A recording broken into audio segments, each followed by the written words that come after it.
And last week I asked someone and they said they were a nurse. Now, rule 101 is if you do comedy and there's a nurse in the audience, you don't ask them how many lives they've saved.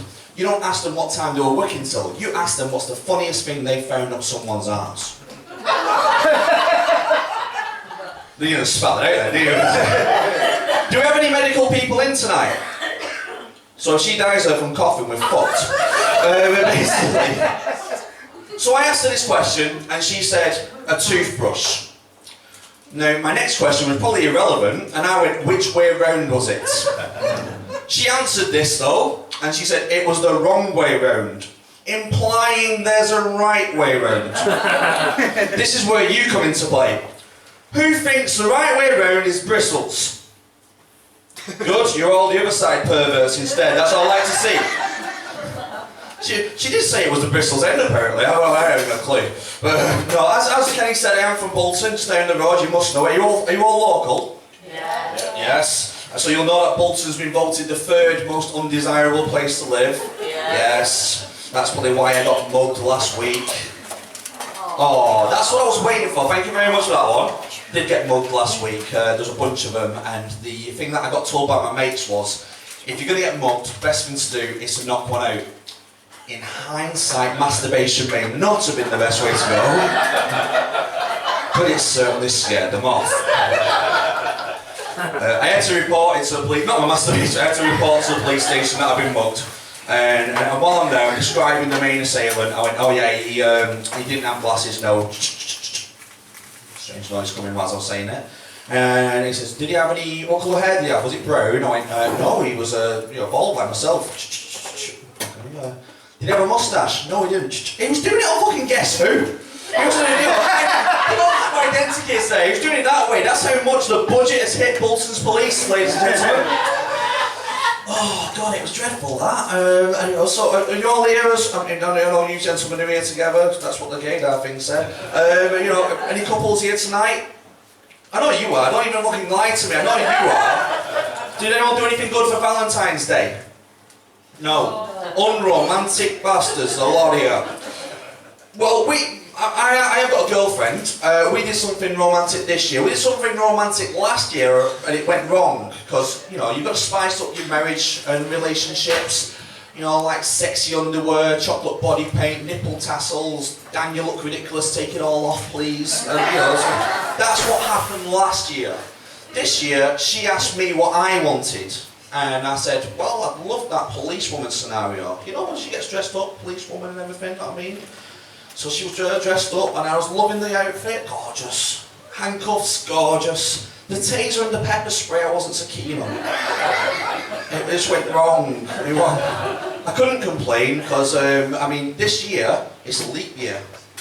Now, you know what that means with, what a woman can do. A woman can propose to a fella in a leap year. So we were walking down the road, and she got down on one knee in front of me. And I got really teary. And I said, it should have been me doing this, wasn't it? And she said, yeah. And she goes, at your age, Dad, I don't understand why you can't tie your own fucking laces. So I'm not engaged. But I've got to be careful, because I'm not very good at chatting women up.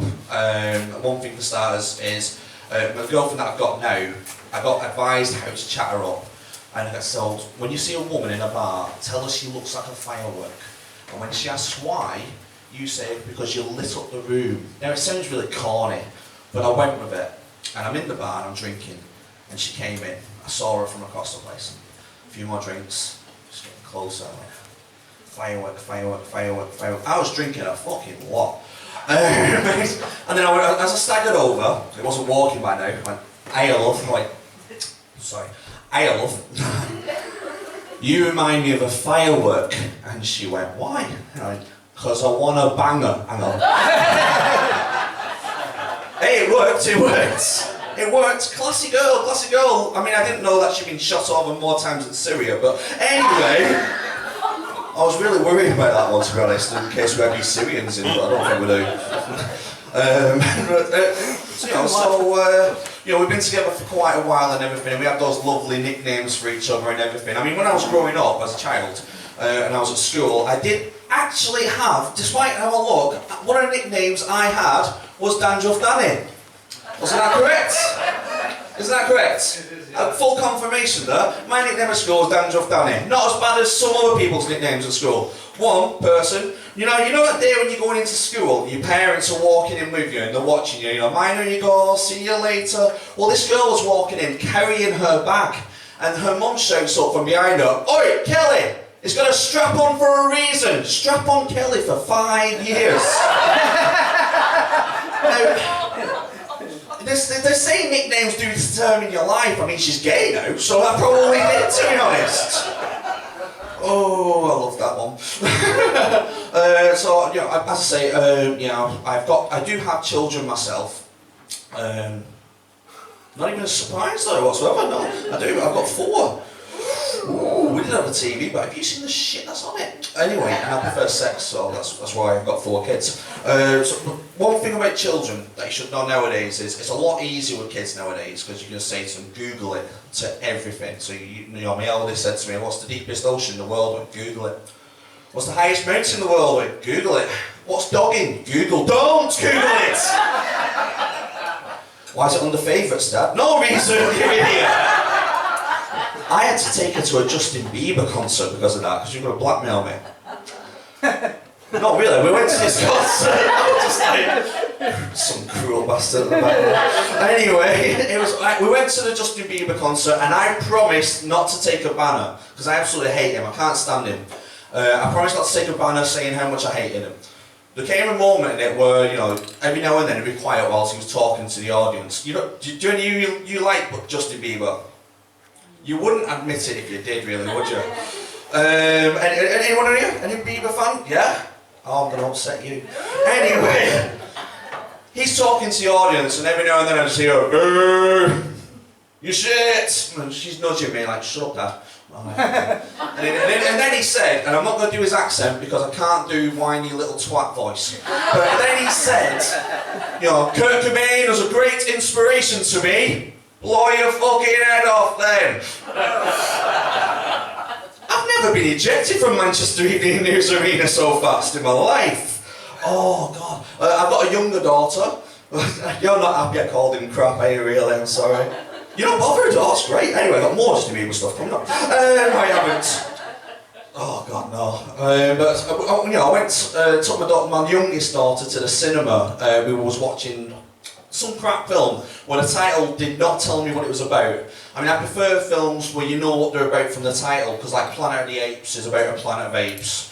Snakes on a Plane was about snakes on a plane. Snatch, I was a bit disappointed. So, do great things. I've got to tell you about this as well. Sorry, I just forgot this before. I did actually used to work until recently at Knowsley Safari Park. I told someone this before and they said, "Was you want any exhibits?" The cheeky sod. I was not. I used to work on the gates there and letting people in. One day, this is probably why I got fired, to be honest. One day, this Chinese guy come up and he was on his own. And he said, "Can I come in?" I went, "No." And he went, "Is it because I'm on my own?" I went, "Oh, no, it's not because you're on, it's because I'm Chinese." Now, I got scared now. And I'm like, no, it's not that at all. It is. You're being racist over me because I'm Chinese and I'm on my own, you're not letting me in there. "No mate, it's a..." And he just kept butting in. And finally I went, "No, it's because you're on a fucking motorbike." You'd have to go through there at 90 miles per hour to make sure you don't get fucking attacked. But he kept playing this race thing with me and I just panicked, so I went, "Yeah, fine, go for it." And I've discovered 2 things. Monkeys can ride motorbikes, and lions do like a Chinese. Thank you very much. Oh, I've got to tell you, the last thing, as I say, I do have 4 children. My youngest daughter, she's 5 years old. Now, thank you very much. She basically, I don't know if you know this, but if you have a child and a 4, it's free for them on the train. Now I was taking her on the train, so what do you think I said to her? I'm saying, "You're 4, too damn right, I don't care, you're 4. Daddy, I'm 5. No, you're 4. But I'm 5. Right, look, we're just getting on the train, just for now, just, say you're 4. I'm 4. Sorted. We get on the train. Now, another thing that I don't like about kids, specifically mine, is that they will show you up at any opportunity.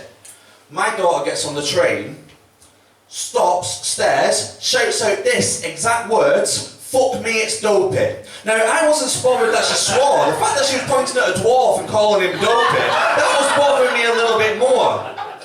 Wow, straight to dopey. You couldn't pick sleepy or sneezy or happy. No, straight to fucking dopey. Thank you very much. I got into an argument with him, and I apologised to him a lot. Just get around that he knew same people I knew as a small, and it's, you know. Anyway, in the end, you know, we sorted things out, and then I was the better man, and I walked away.